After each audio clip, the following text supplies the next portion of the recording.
أعوذ بالله من الشيطان الرجيم. بسم الله الرحمن الرحيم. ولما جاءت رسلنا إبراهيم بالبشرى قالوا إنا مهلكو أهل هذه القرية إن أهلها كانوا ظالمين. قال إن فيها لوطا قالوا نحن أعلم بمن فيها لننجينه وأهله إلا امرأته كانت من الغابرين. ولما أن جاءت رسلنا لوطا سيء بهم وضاق بهم ذرعا وقالوا لا تخف ولا تحزن إنا منجوك وأهلك إلا امرأتك كانت من الغابرين. إنا منزلون على أهل هذه القرية رجزا من السماء بما كانوا يفسقون.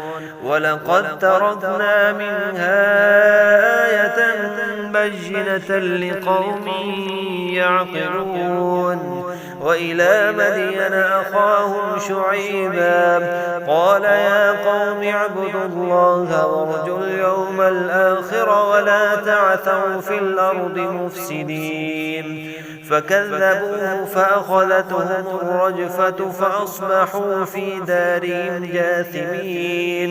وعادا وثمود وقد تبين لكم من مساكنهم وزين لهم الشيطان أعمالهم فصدهم عن السبيل وكانوا مستبصرين. وقارون وفرعون وهامان ولقد جاءهم موسى بالبينات فاستكبروا في الأرض وما كانوا سابقين فكلا أخذنا بذنبه فمنهم من أرسلنا عليه حاصبا ومنهم من أخذته الصيحة ومنهم من خسفنا به الأرض ومنهم من أغرقنا وما كان الله ليظلمهم ولكن كانوا أنفسهم يظلمون.